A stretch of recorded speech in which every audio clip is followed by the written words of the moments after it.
Hi guys, my name is Varun and I'm back again on GetAssist, and in today's video I will tell you how you can put avatar on profile pictures of your WhatsApp. Yes, if you don't have new pictures to put that particular picture on your DP of WhatsApp, so yes, WhatsApp has enabled a new feature that is called avatar, and that can be put on your DP on your WhatsApp profile picture. So to know the whole process, watch this video till the end.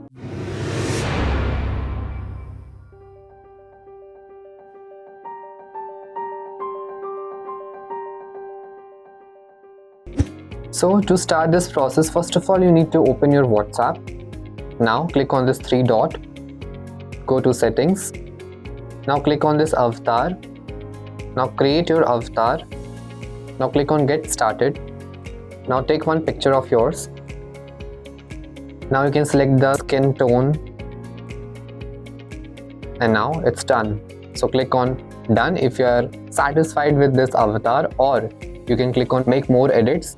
Then you can click on that, and now you can edit this avatar by your own.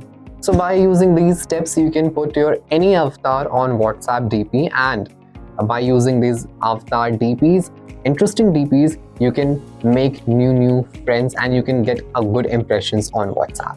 So if you like this video, please give us a thumbs up, share with your friends, and yes, do not forget to subscribe our channel. I'll meet you in the next one.